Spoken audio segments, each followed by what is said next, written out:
Kau tak sampai kepada Rasulullah, tak sampai kepada Allah jika menolak orang yang dikamikan Allah.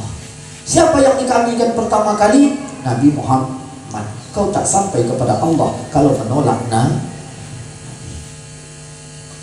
Siapa lagi yang dikamikan selain itu? Sahabat. Kau tak sampai kepada Allah dan Rasulnya kalau menolak sahabat. Siapa lagi Ustaz? Ya tabi'in. Kau tak sampai kepada Allah, Rasul, sahabat jika menolak tabi'in.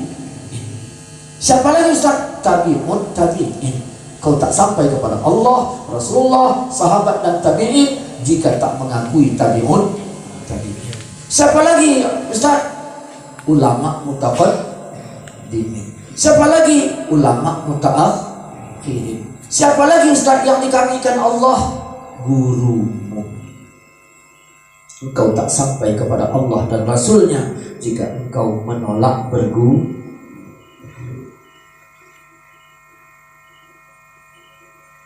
Oke. Kau bisa baca Quran? Wah, pandai ya Ustaz. Kau tahu tak orang yang bersungguh-sungguh pada kami? Tak tahu Ustaz. Kau tak sampai kepada Allah jika tak menerima orang yang dikamikan Allah. Kau bisa baca Quran? Tak tahu Ustaz. Di rumahmu ada siapa aja? Ada cucu itu, jendang. Bisa baca Quran dia? Bisa. Belajarlah kau sama cucu. Karena walaupun itu cucumu, dia adalah orang yang dikamikan Allah dalam hal engkau menuju Allah.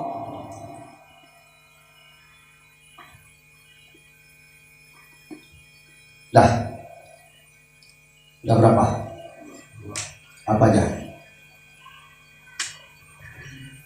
Apa aja?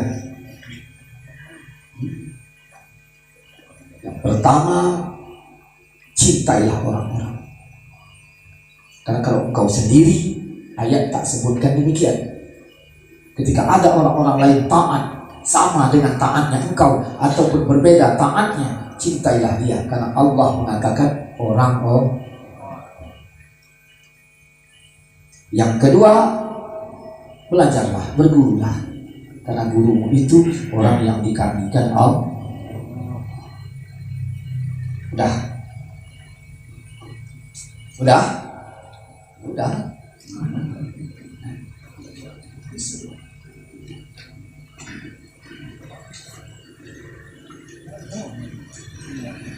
Yang ketiga, orang-orang udah. Siapa lagi? Kami sudah. Siapa lagi? Jahadu. 3. Orang-orang yang bersungguh-sungguh. Jahadu. Sungguh-sungguh. Pada kami tunjuk mereka. Berarti poin yang ketiga adalah sungguh-sungguh. Engkau menyukai orang lain yang berbuat baik, bagus. Engkau juga berguru, bagus. Engkau juga harus sungguh-sungguh itu ada berapa? Sungguh-sungguh ada berapa, Bu? Sungguh. Ini kayak nonton Cak Lontong ini kan. Bermain kata. Sungguh-sungguh itu ada berapa? Berapa ya? 7. Yang pertama, iman. Pastikan yang bersungguh-sungguh itu beriman. Yang kedua, taubat. Yang ketiga, amal. Yang keempat, takwa. Yang kelima, furqan. Karena di ayat disebut in tattaqullah, jika kalian bertakwa kepada Allah, yaj'al lakum furqana. Allah jadikan kamu furqan, instingmu jalan. Iman, taubat, amal, takwa, furqan. Yang keenam Islam itu yang keenam. Ya. menyerah diri. Yang ketujuh, syukur. Kalau kau bersungguh-sungguh, 7 macam. Lanahdiyannahum subulana, Allah tunjuki. Tunjuknya itu 5. Tadi berapa tuh? 7. 5. Kita ambillah yang ke-8, karena tadi 7. Yang ke-8 hidayah. Kita sekarang hidayah di awal, bukan di yang ke-8. Alhamdulillah Ustaz, anak sudah dapat hidayah.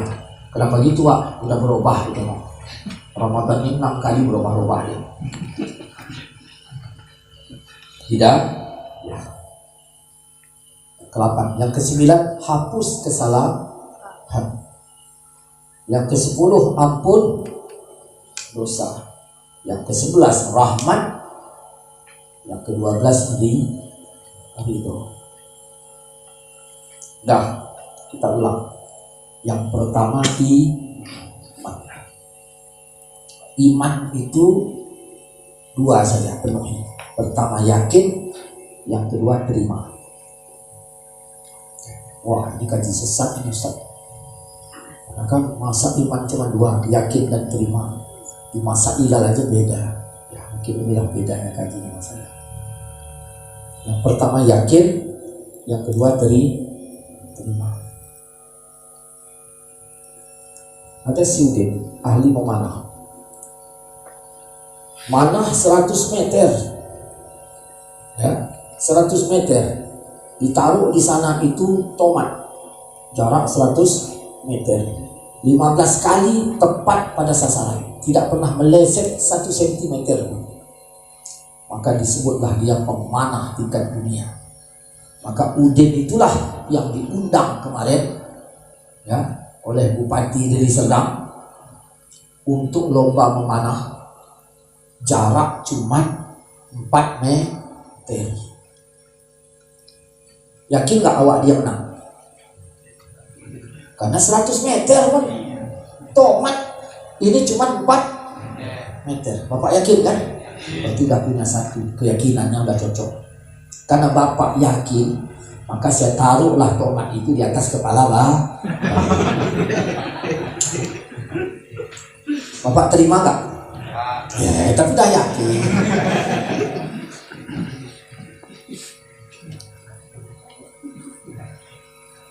Maka iman itu 2.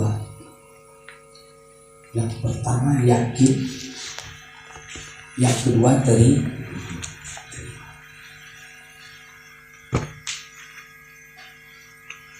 Nah, maka kita tengok, kita orang beriman. Apakah kau yakin kepada Allah? Apakah kau terima? Apakah yakin kepada Quran? Apakah kau terima? Itu aja susun terus. Yang pertama iman. 2 saja spare partnya, yakin dan terima.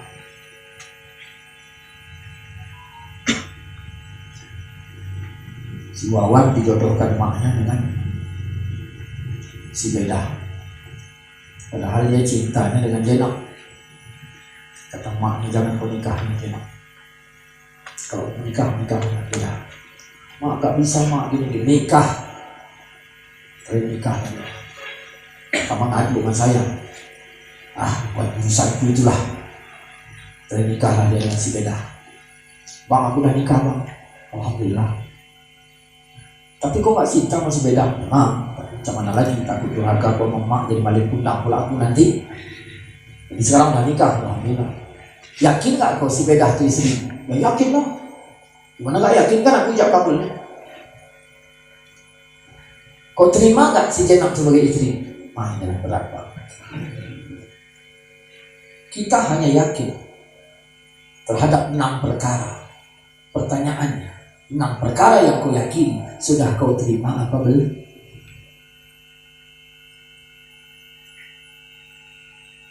Nah,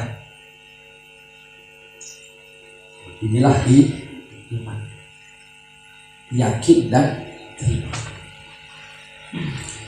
Kalau kita sudah yakin, kalau kita sudah terima, 2 perkara itu mengantarkan kita ke 2 perkara.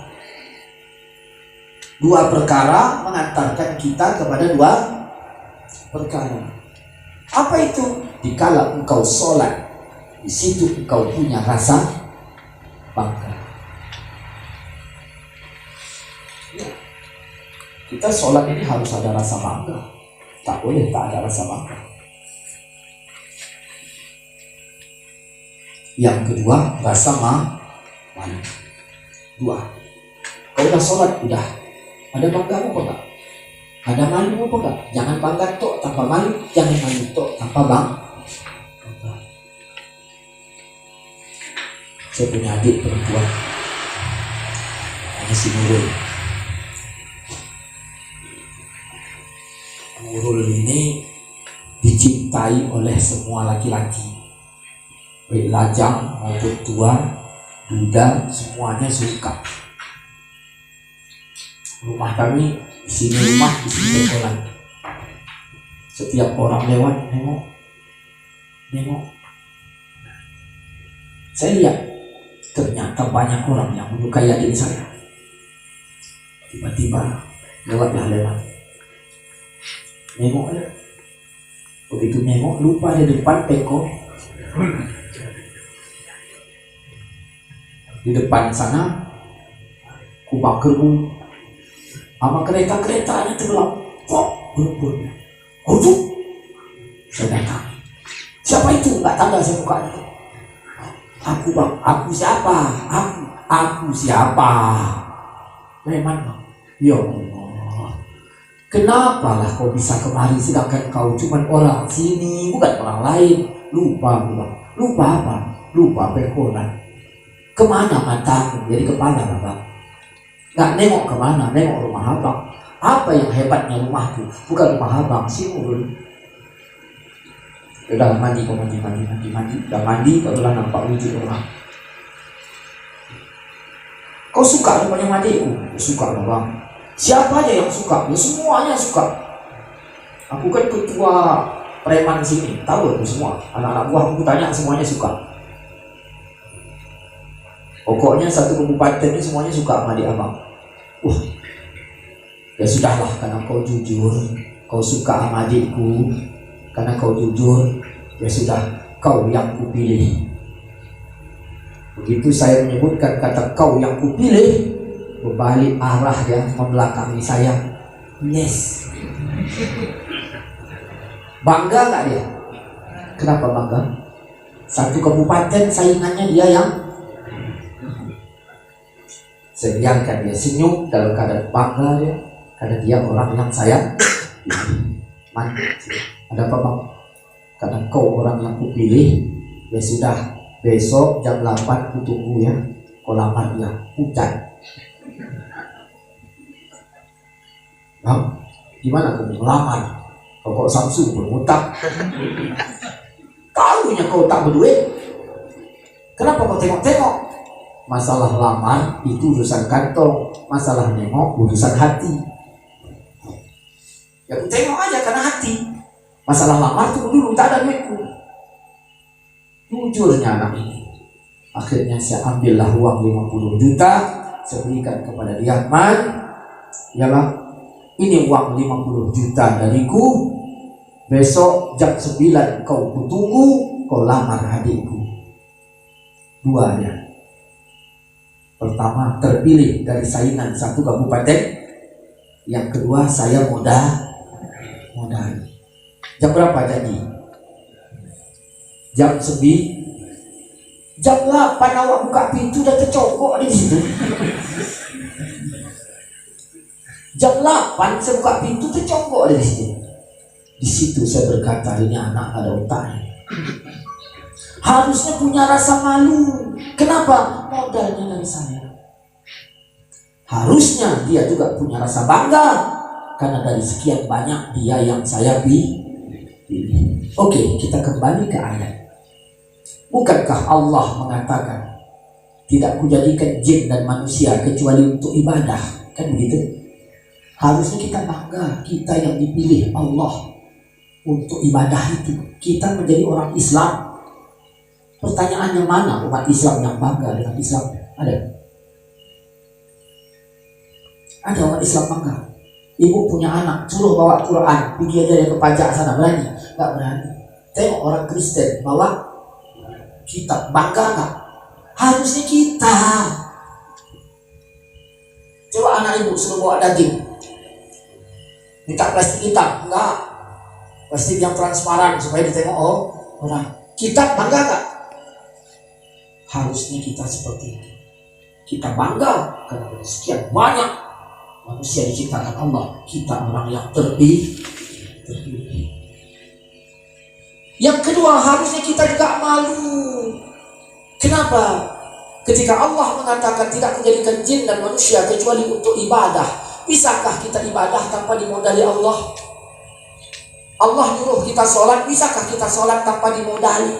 Sholat butuh berdiri, Allah modali kaki. Sholat butuh rukuk, Allah modali pinggang. Sholat butuh sujud, Allah modali kepala. Sholat butuh baca, Allah modali lidah. Semuanya kita menggunakan modal Allah. Harusnya kita Kenapa rasa malu itu tak ada? Kenapa rasa bangga itu tak ada? Karena kita belum beres diyakin dan paham ya? Jangan nanti dibilang ajaran Ustaz ini mengurang-urang yang di kitab, ya kan? Enggak, saya kurangi, tapi kita sebutkan dalam bentuk versi yang berbeda. Jelas? Sudah berapa? Apa yang 3 ini? Masih iman. Iya. Masih iman. Subuh tadi ada berapa? 7. Masih iman. Awak belum jelaskan, sekarang udah dapat 3. Penting ini. Oke lah ya. Setelah habis iman apa? Coba tobat, imannya habis. Setelah iman naik ke tobat. Jadi iman itu gunakan untuk tobat. Kok beriman? Guna iman itu apa? Nggak ada, iman aja. Terus ngapain? Nggak ada, iman aja. Gunakan iman untuk tobat. Tobat itu yang dibutuhkan apa? Pertama, misal. Yang kedua, berhenti. Yang ketiga, janji nggak ngulangi lah. Ini tobat. Tengok 3 hal ini. Karena tobat itu di atas 3 tuku. Nyesal. Apa lagi?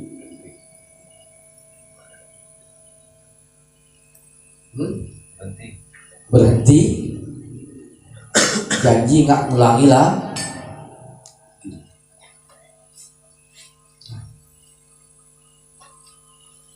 Aku nggak mau judi lagi, kata Wak itu.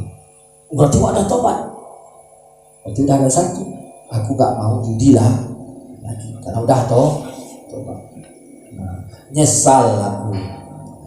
Berarti udah 2. Kenapa gitu Wak? Ya kau kan tahu di bulan Ramadan. Berarti habis Ramadan, aku nggak mau judi lagi. Waktu ada tobat, udah tobat, nyesal lagi. Kenapa gitu? Ya udah nyesal, habis kalah terus. Maka tobat, tengok 3. Apa saja? Nyesal, berhenti, tidak mengulangi lah. 3. Yang 2, iman, tobat. Nah, ada orang ditobat nggak naik ke 3. Kita tak cukup dengan iman dan tobat, harus amal. Kata Allah, wa amilus soleh, amal baik. Salat itu amal soleh apa bukan? Salat itu amal soleh apa tidak? Salat itu amal. Dah, salat itu amal. Quran bilang apa? Soleh. Maka yang dibutuh apa? 2. Kenapa orang tak sholat? Karena tak ada iman. Kenapa tak soleh? Karena gak ada ilmu. Iman mengantarkan orang kepada sholat, ilmu mengantarkan orang kepada soleh. Soleh itu benar. Bagaimana mau benar kalau ilmu tak ada? Iman itu kan kendaraan. Makanya Ramadan kan Allah panggil, hai orang-orang yang beriman. Kenapa dipanggil orang yang beriman? Karena iman itu kendaraan orang beribadah. Saya datang ke tempat Wahudin, Assalamualaikum, Assalamualaikum, gak ada jawab. Rupanya istrinya jawab. Wah, laki mana? Pergi kemana? Gak tahu, kata istrinya. Naik apa dia? Naik sepeda. Oh, kalau naik sepeda berarti gak jauh. Betul, bentar lagi pulang. Kalau sempat mau kemana, Wak? Pergi. Naik apa dia? Naik pesawat. Nah, gak usah ditunggu. Ada orang imannya tingkat sepeda, kelilingnya gak jauh, situ-situ aja. Kalau udah genap 5 waktu udah hebat kali itu. Karena sepeda. Ada yang tingkat kereta jauh keliling, ada tingkat pesawat. Cuman biasanya yang tingkat sepeda itu yang banyak obrolan, ya kan? Yang tingkat sepeda. Tapi kalau udah tingkat pesawat, obrolannya pun tak ada itu. Maka orang kalau banyak kali cerita ibadah jadi ceritakan, awak pun dah tahu itu kan kubur. Oke. Iman, tobat, amal. Apa lagi? Takwa. Takwa ini lihat aja nanti dalam surat Al-Baqarah ayat 177. Saya tak bahas karena ada 18 spare part-nya. 18 spare part takwa itu. Lihat aja nanti di dalam Al-Baqarah ayat 177. Saya tak bahas. Ya. Jangan kita yang mengklaim diri kita takwa. Jangan-jangan pengakuan awak tuh iman, tobat, amal, takwa. Nah, terus di atas takwa itu apa? Furqan, insting yang dapat membedakan mana benar, mana salah.